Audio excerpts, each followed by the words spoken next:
everyone, we're back here with another 10+0 rapid game. Let's play knight f3.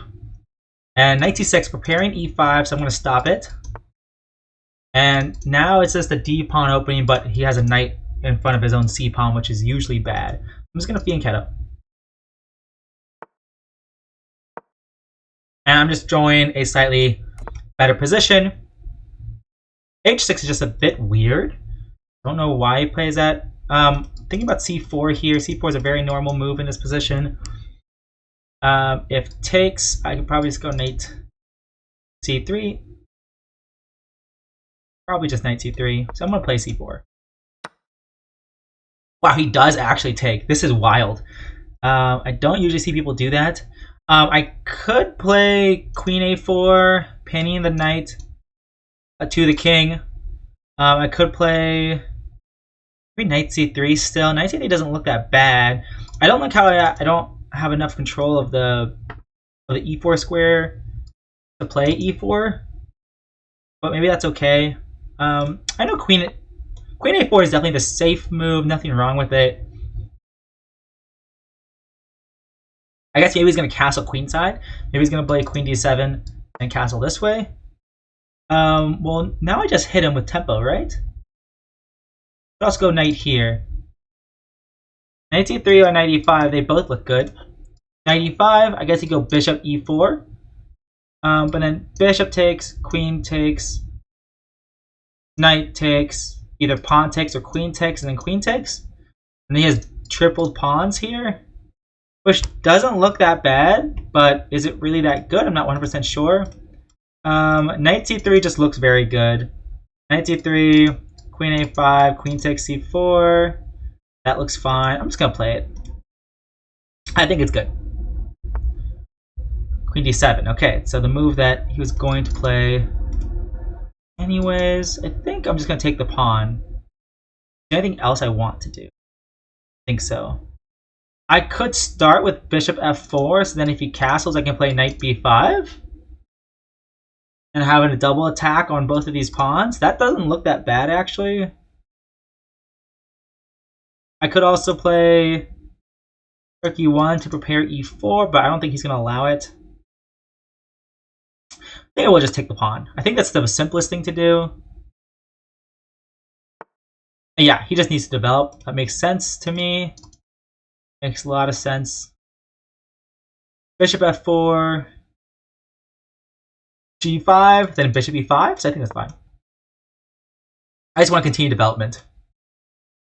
Knight e5 looks really tempting here. Really tempting. If knight takes, then pawn fork. If bishop takes, then the knight is forced to move, and I'm still attacking. I think knight e5 is good. I think knight e5 is very good. I'm also preparing e4, perhaps, as well. I have really good control of the center here. He can't move his knight forward, so he has to move his knight backwards, probably. And I am very, very happy. Very, very happy. I'm going to go rook here. My queen guards the bishop, so I don't have to worry about doubling my f-pawns. I think I'm doing pretty good. It's going to be really tough for him to hold on to this knight. And the b7 pawn. Actually, I think I'm just straight up winning here, probably. The position looks completely lost, as he has to move his queen to e7 or c8. And bishop takes, pawn takes, queen takes,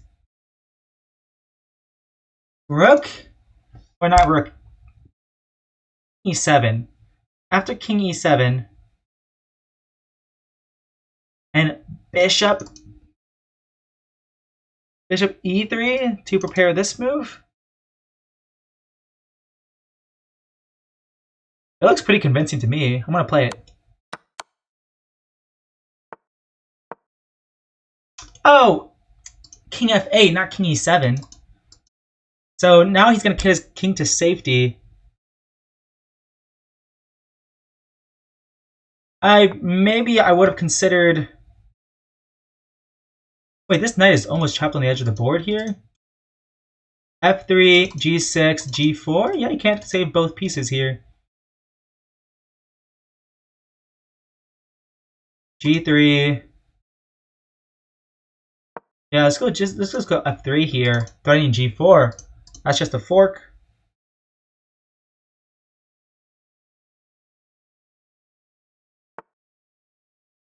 Yeah, G4. Little fork. So now I have a really nice position. And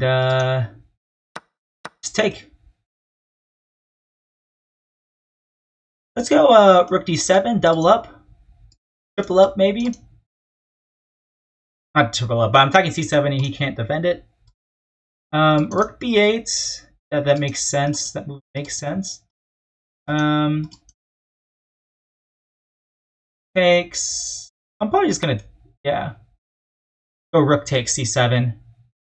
And I could probably do my best Pac-Man impression on the 7th rank. You know, waka waka waka. I think I'm doing pretty good. That move's not good. As I thought it wasn't good. Queen A5, Bishop F2, Queen G5.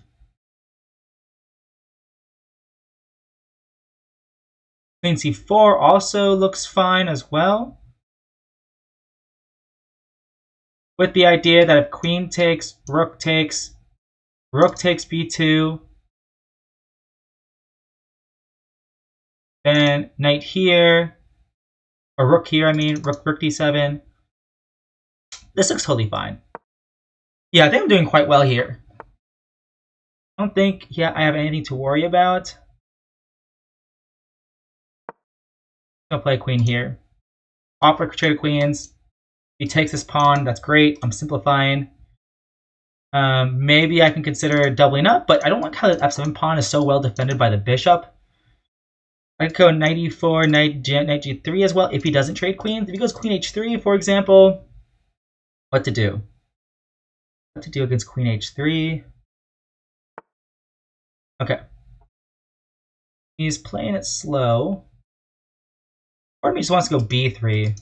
Like, why rush at all? Okay, he doesn't have any threats. Play b3. b3, no threats. You're not going to infiltrate. Go rook here, probably double up. Probably double up if he goes the rook there. If I go rook here.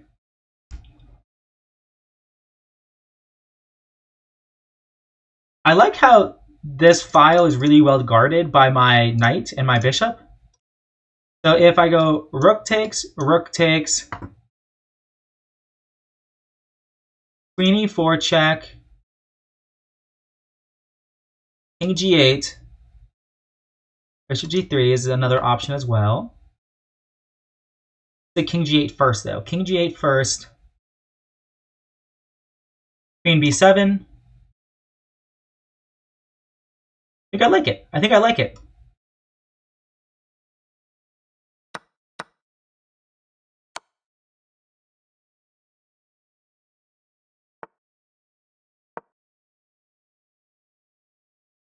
Great. So I forced a queen trade, and yeah, I'm just up a piece and a pawn. You have these ugly double pawns, but like I said, my my bishop and my knight and my knight and pawn they really guard it well. So take. Let's just take.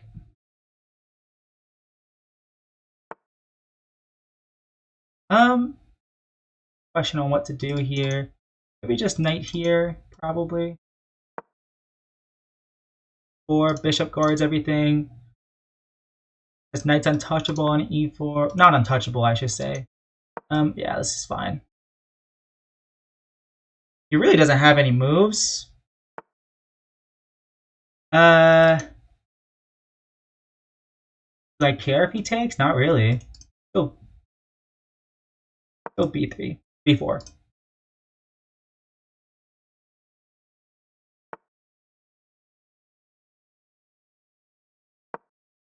Let's keep going.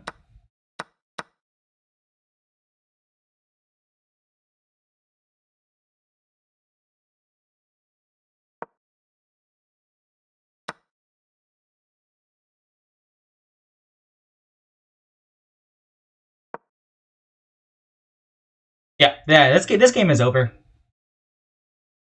I might not much else for him to do here. So okay, sure. Go on. Very simple plan. Just push pawn. Great, cool. I ended up winning that. My opponent was just playing fast. He wasn't trying to play good moves, which can definitely work out a lot of times against me. But in this case, I pulled it off.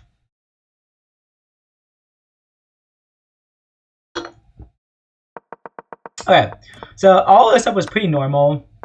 Queen a4 is actually not good. Knight c3 is better. Knight c3 is better. I was worried about like a move like knight e4 and d5. Wow, d5, and then knight probably has to go back to b8. Queen a4 check, and this extra space is killing black. Let me see how.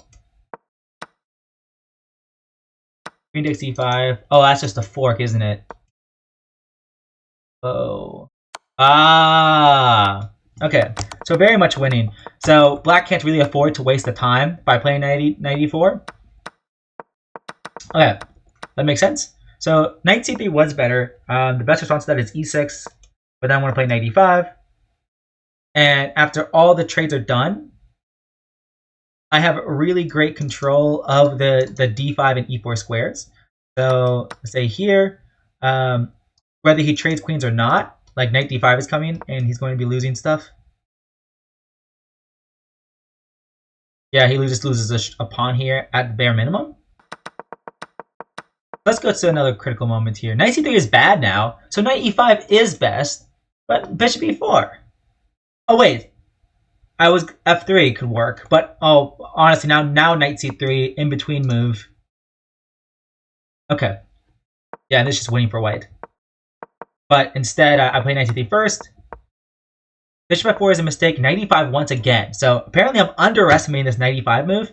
Apparently, the knight takes, pawn takes. Once again, I have really great control of the d5 and e4 square, so I should have considered knight e5. But here, I play knight e5 later, but it's still good. And yeah, just an absolutely crushing position. Bishop e3, best move. That's funny. And f3, g4, good plan. His position is too discombobulated to continue. And I just make very, very simple moves to trade and win a simple endgame from there. All right, well, I think I'm going to end it there, and I will see you guys in the next one. Peace.